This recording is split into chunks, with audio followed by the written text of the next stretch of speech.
Good evening, friends. Thank you very much for the accommodation. I was supposed to go second, but then that work thing happened. It's not part of the story, but I have what's called a bad technology day. So that's all resolved. My award-winning story, it was in December. And what could be more Christmassy, more in that season, than a child finding a toy?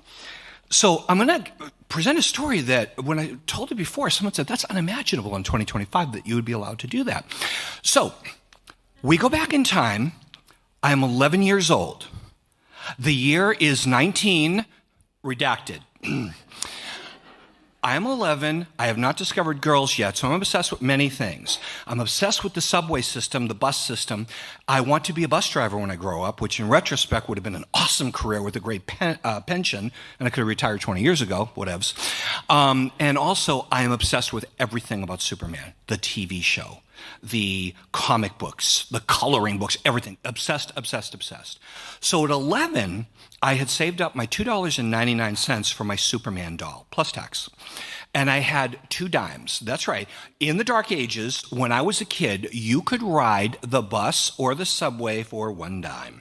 So I approached my mother and my father with something that no kid would be allowed to do today, and every parent would say no. Mom, can I take the Fields Corner bus, it's about 3 miles away from the house, go to the toy store and buy my Superman doll alone? Mom said yes. Again, dark ages. Now, important to note for this, iPhones had not been invented yet. We don't have a landline, and I have exactly what I need to get there. So, long story short, you're welcome. I walked 300 feet to the Fields Corner bus, which I know exactly where it is. I pay my dime, 1 dime down. I head to Fields Corner Station. I get there, and I'm going to introduce a concept that the younger people in the audience might not be familiar with, a transfer. I'm not sure if you're familiar with this, but when I was a kid back in the dark ages, you could ask the bus driver after you paid your dime fare for a transfer. This was good for a subway or bus ride for free. Great for kids, especially lower income like we were, and it allowed you to transfer to get to school, etc., or get back home, etc. I asked for my transfer. So far, so good. So I went down the ramp. I went into the toy store. I knew exactly where it was. Went to the left, and there he is. Superman doll. Woohoo! I have my Superman doll. I count my $2.99 out for the very young cashier who doesn't give a damn how excited I am about this. He puts it in the brown paper bag. That will be important later. I then head back up to Fields Corner, but I go, wait. I have a thought. Bad idea. My dad always said, Bobby, stop thinking. So I said, wait a minute. I have this dime for the bus ride back home, but I also have a transfer. I don't need the dime.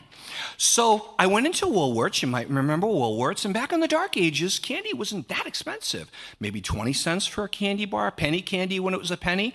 And I looked around with my dime and I found Razzles, the candy that's also a gum. So I paid my dime for my Razzles. Now, life is good. I'm heading back up to Fields Corner Station. I know the bus. I didn't. I have my brown paper bag. Skies are getting cloudy. That's also important for later. I have my Razzles. Life is good. I get on the bus, and the bus driver tells me, I'm sorry, son, this expired at 1 o'clock. It's time sensitive. Being 11 years old, I didn't say, oh, shit, but something equivalent to that. So, no good.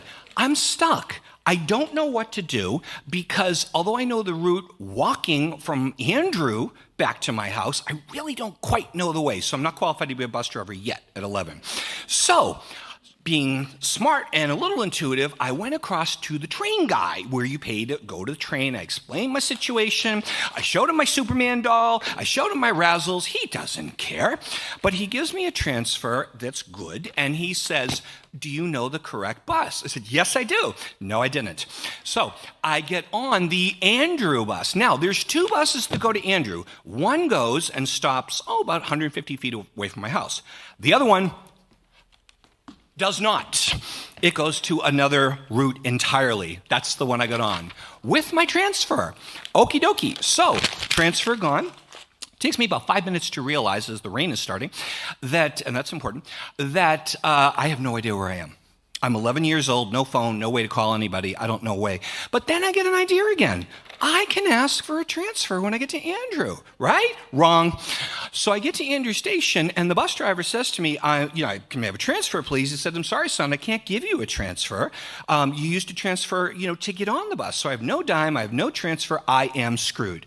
But at this point, I'm resourceful, and I said, I know the way from Andrew Station. Yeah, it's about 2 miles. This is unimaginable in 2025, but I can walk it. An 11-year-old with his Superman doll, no money, no phone. Yeah, that'll happen today. So I start walking outside where it is pouring rain.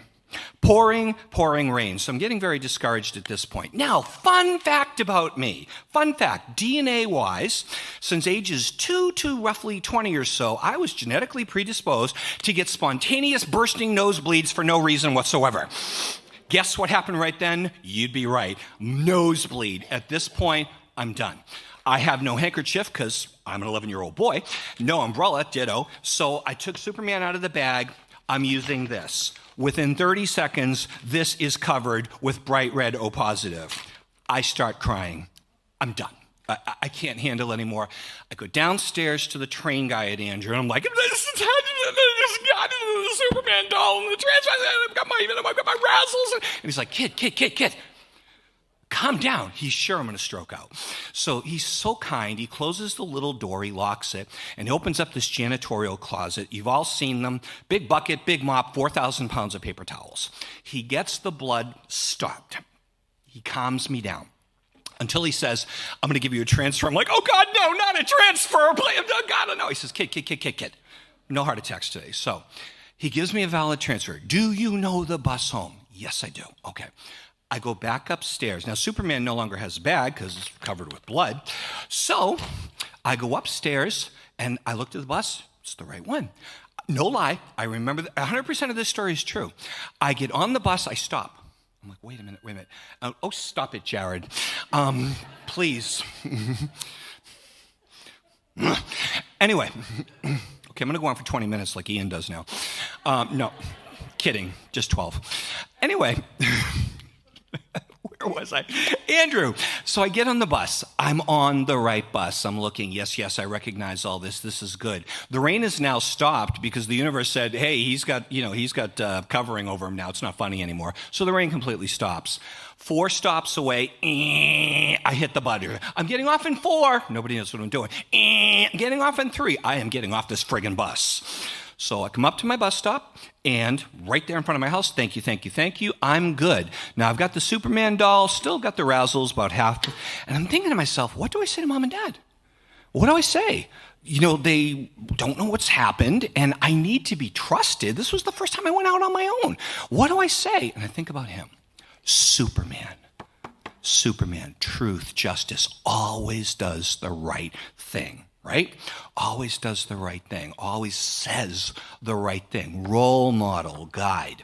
So I walked upstairs into my house. There's my mom, beautiful smile. She says, hey, you're back. How did it go?